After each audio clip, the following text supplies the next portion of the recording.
Friends, मैं हूं भारत और English live with Bharat YouTube channel पे आपका स्वागत है। दोस्तों आज हम सीखेंगे O F of, O double F off और फ्रॉम। ये तीनों प्रेपोजिशन का जो अर्थ होता है हिंदी के अंदर वो जानेंगे और जो कंफ्यूजन है उसको उपयोग करने में प्रैक्टिकली वो दूर कर देंगे। ओके दोस्तों, तो ज्यादा टाइम वेस्ट नहीं करते, सीधा चलते हैं बोर्ड पे और सीखते हैं और कंफ्यूजन दूर करते हैं। ओके दोस्तों, आइए। ओके फ्रेंड्स, तो सबसे पहले बात करते हैं इसका हिंदी मतलब क्या होता है वो जानते हैं। तो यहाँ पे देखिए, ओ एफ ऑफ का हिंदी मतलब होता है का के की। यानी जब भी हम बातचीत करते हैं और वहां पे का के की जैसा सेंस आता है तो वहां पर हमें ऑफ का यूज करना है। ओके, बात है समझ में?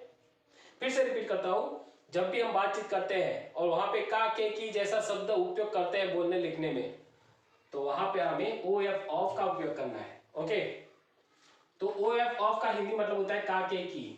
आप कोई भी तीन में से एक भी यूज कर सकते हैं अकॉर्डिंग योर सेंटेंस। आप जो हिसाब से सेंटेंस बनाते हैं उस पर निर्भर है। Okay, O double F off, off का मतलब होता है हिंदी के अंदर से या बंद करना या बंद होना कोई भी चीज वस्तु का। बात आई समझ में?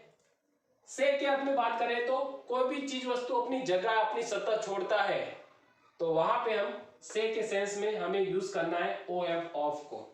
ओके, और कोई भी चीज वस्तु को हम जब बंद करते हैं या बंद होती है तो वहां पे भी हम ऑफ का यूज करते हैं। ओके, तो ये है हिंदी मतलब इसका।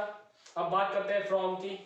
फ्रॉम का हिंदी मतलब होता है से, इसका भी मतलब से होता है। ओके, तो दोस्तों ये तीनों का जो मतलब है हिंदी के अंदर वो लिखा है, वो आपको माइंड में फिट कर लेना है। अकॉर्डिंग योर सेंटेंस आपको यूज करना है। ओके, अब जो कंफ्यूजन है वो दूर करेंगे।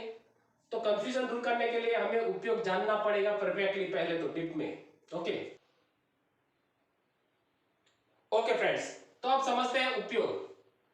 दोस्तों आपको सिर्फ सुनना है और समझना है शांति से। यहाँ पे वन बाय वन जो भी मैं समझाता हूं वो आपको सिर्फ सुनना है और समझना है ध्यान से।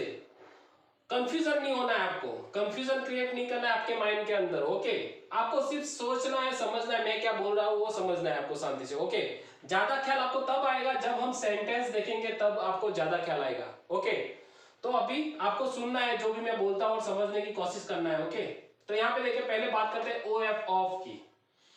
तो ओ एफ ऑफ का जो मतलब होता है हिंदी के अंदर वो हमने जाना काके की। ओके, तो ओ एफ ऑफ का उपयोग कब करते हैं? तो ओ एफ ऑफ का उपयोग तब करते हैं जब भी कोई चीज वस्तु या व्यक्ति की मालिकी दर्शानी हो, संबंध दर्शाना हो, तब करते हैं। और कोई भी बातचीत का, हादसा का, कोई घटना का कारण दर्शाना है तो वहां पे हमें ओ एफ ऑफ का उपयोग करना है। बात आई समझ में? ओ एफ ऑफ का उपयोग हम तब करते हैं जब भी कोई भी चीज वस्तु या व्यक्ति की मालिकी दर्शानी हो, संबंध दर्शाना हो तब, या तो कोई भी चीज वस्तु का जो बातचीत हो रही है उस बातचीत का जो कारण है वो दर्शाना है, या हादसे का कारण दर्शाना है, या घटना का कारण दर्शाना है, तो वहां पे हमें ओ एफ ऑफ का यूज करना है। ओके, तो ये बात हुई पहले ओ एफ ऑफ की। अब बात करते हैं ओ डबल एफ ऑफ की। तो ओ डबल एफ ऑफ का उपयोग हम तब करते हैं जब भी कोई चीज वस्तु या कोई व्यक्ति अपनी जगह से, अपनी सतह से अलग होता है या अलग करते हैं तो वहां पे हमें ऑफ का यूज करना है। और दूसरा उपयोग हम तब करते हैं जब कोई भी चीज वस्तु को हम बंद करते हैं और परिणाम हमें दिखता है, रिजल्ट दिखता है, तो वहां पे हमें ऑफ का यूज करना है। जैसे switch off the lights, switch off the fan, तो वहां पे बिजली चली जाएगी, करंट ऑफ हो जाएगा, अंधेरा हो जाएगा, तो हमें रिजल्ट दिखेगा, तो वहां पे हमें ऑफ का यूज करना है। ओके, तो ऑफ का यूज फिर से बोल देता हूं, जब भी कोई चीज वस्तु अपनी जगह से, अपनी सतह से अलग अलग होता है या अलग करते हैं तो वहां पे हमें ऑफ का यूज करना है। और कोई भी चीज वस्तु को हम बंद करते हैं, स्विच ऑफ करते हैं और परिणाम दिखता है हमें, तो वहां पे हमें ओ डबल एफ ऑफ का यूज करना है। ओके, अब बात करते हैं तीसरा फ्रॉम की।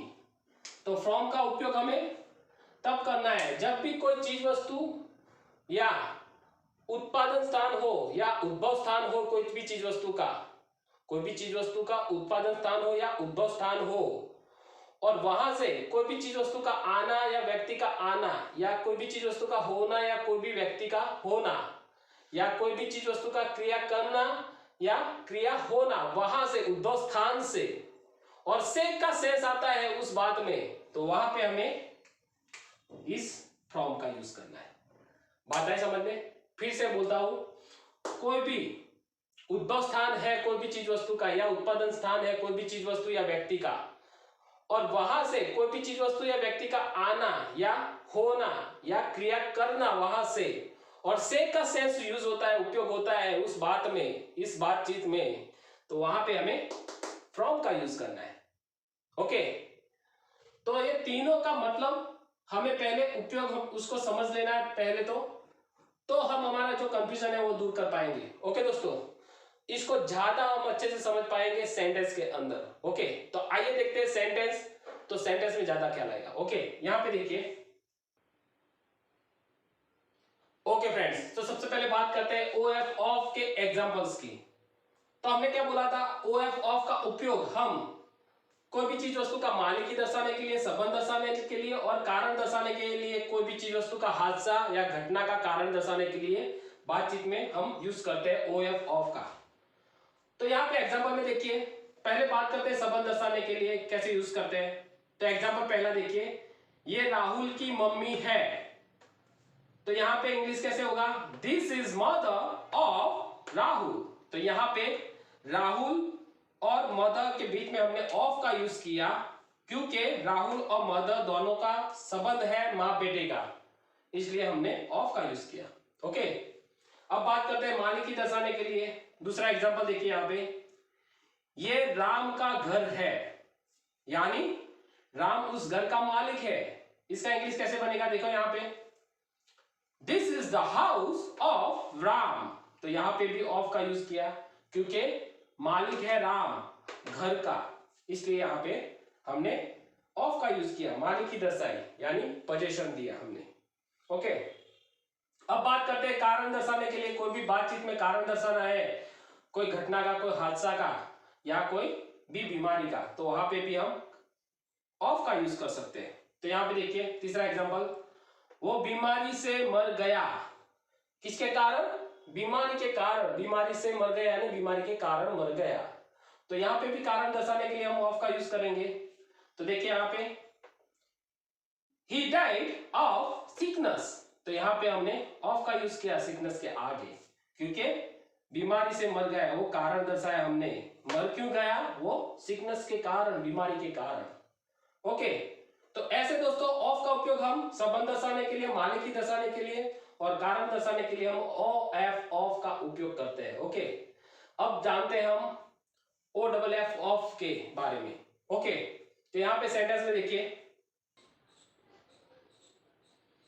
ओके फ्रेंड्स, तो जैसे हमने बोला था OFF ऑफ का उपयोग डेफिनेशन में कि कोई भी चीज वस्तु अपनी जगह छोड़ता है, अपनी सतह छोड़ता है, या अपनी जगह से अलग होता है, अपनी सतह से अलग होता है, तो वहां पे हमें OFF ऑफ का यूज करना है। और दूसरा यूज ये है कि कोई भी चीज वस्तु को हम जब बंद करते हैं या स्विच ऑफ करते हैं और परिणाम दिखता है, रिजल्ट दिखता है, तो वहां पे भी हम OFF ऑफ का यूज करते हैं। ओके, जैसे switch off the light, switch off the fan. Okay, तो एग्जांपल देखेंगे तो ज्यादा ख्याल आएगा। यहाँ पे देखिए पहला एग्जांपल OFF ऑफ के लिए, हवाई जहाज उड़ान भरता है, यानी हर रोज उड़ता है, सिंपल प्रेजेंट टेंस पे बात की है। तो इसे इंग्लिश कैसे बनेगा, देखिए यहाँ पे, द एरोप्लेन टेक्स ऑफ, तो यहाँ पे भी OFF ऑफ का यूज किया, क्योंकि एरोप्लेन जो है, हवाई जहाज जो है, वो जमीन से आसमान में उड़ने की कोशिश कर रहा है, वो अपनी छत छोड़ रहा है, अपनी जगह छोड़ रहा है, जमीन छोड़ के वो आसमान में उड़ेगा, तो इसलिए यहाँ पे हमने OFF ऑफ का यूज किया, सतह छोड़ रहा है, जगह छोड़ रहा है, इसलिए। ओके, दूसरा एग्जांपल, मोबाइल टेबल से ले लो, तो यहाँ पे भी ऑफ का यूज होगा OFF ऑफ का, क्योंकि मोबाइल को अपनी सतह छोड़नी है, जगह छोड़नी है, टेबल से हट जाना है, टेबल जो है उसकी सतह है वहां से छोड़ना है खुद को, तो यहाँ पे भी हम OFF ऑफ का यूज कर रहे हैं। यहाँ पे देखिए इंग्लिश कैसे बनेगा, the mobile take off the table, तो यहाँ पे OFF ऑफ का यूज किया, क्योंकि मोबाइल अलग हो रहा है टेबल से। ओके, तीसरा एग्जांपल, पंखा बंद करो। तो यहां पे भी स्विच ऑफ करने की बात हो रही है, यानी बंद करने की बात हो रही है। कोई भी हमने बोला था चीज वस्तु को बंद करते हैं, परिणाम दिखता है, तो वहां पे ओ डबल एफ ऑफ का यूज करना है। तो यहां पे देखिए, the switch off the fan, तो यहां पे फैन को बंद किया हमने, ऐसे बात कर रहे हैं हम, क्योंकि यहाँ पे बिजली का बंद करने की बात कर रहे हैं। तो यहाँ पे भी हमें ओ डबल एफ ऑफ का यूज करना है, क्योंकि किसी भी चीज वस्तु को हम जब भी बंद करते हैं तो वहां पे भी ओ डबल एफ ऑफ का यूज करना है। ओके, तो ये बात हुई ओ डबल एफ ऑफ की और ओ एफ ऑफ की। अब बात करते हैं फ्रॉम की। ओके, यहाँ पे देखिए फ्रॉम का यूज। ओके फ्रेंड्स, तो यहाँ पे देखिए फ्रॉम का उपयोग हमने बोला था डेफिनेशन के अंदर कि कोई भी उद्भव स्थान है, उत्पादन स्थान है, और कोई भी चीज वस्तु या व्यक्ति वो उद्भव स्थान से या उत्पादन स्थान से उसका आना है, उसका क्रिया करना है या होना है, और उस बातचीत में से का सेंस आता है, तो वहां पे हम फ्रॉम का यूज करना है। वहां पे हमें फ्रॉम का यूज करना है। बात है समझ में? कोई भी उत्पादन स्थान या उद्भव स्थान से कोई भी चीज वस्तु या व्यक्ति का आना या होना या क्रिया करना है और से का सेंस आता है उस बातचीत में, तो वहां पे हमें फ्रॉम का यूज करना है। ओके, एग्जाम्पल देखेंगे तो ज्यादा ख्याल आएगा। यहाँ पे देखिए एग्जाम्पल फ्रॉम के लिए, पहला एग्जाम्पल क्या कहता है, ये चीज कंपनी से आती है, कंपनी में उत्पादन होती है, कंपनी में बनती है और वहां से आती है। तो वहां पे सोर्स प्लेस है, कंपनी क्या है, सोर्स प्लेस है, स्रोत है, वहां से उत्पादन होता है।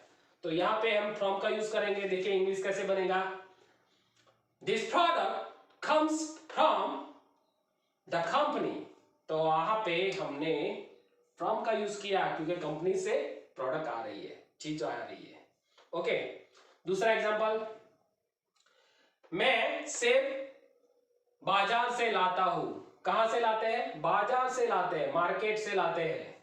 तो वो जो उद्भव स्थान है, उत्पादन स्थान है या स्रोत है, सोर्स है, तो वो है मार्केट, बाजार है, इसलिए यहां पे भी हम फ्रॉम का यूज करेंगे। तो इंग्लिश कैसे बनेगा, देखिए यहां पे, I bring Apple from the market. तो यहां पे फ्रॉम का यूज किया क्योंकि मार्केट से हम एप्पल ला रहे हैं। ओके, तीसरा एग्जांपल, सॉरी, मैं लंदन से हूं। कहां से है? व्यक्ति है, लेकिन कोई इंट्रोडक्शन दे रहा है खुद का, और वो कहां से है? लंदन से है। तो वहां वो सोर्स प्लेस उसका लंदन है, वो ऐसा दर्शा रहा है। तो यहां पे भी हम फ्रॉम का यूज करेंगे। इंग्लिश कैसे बनेगा, आई एम फ्रॉम लंदन। तो यहां पे हम फ्रॉम का यूज किया, आई एम फ्रॉम लंदन।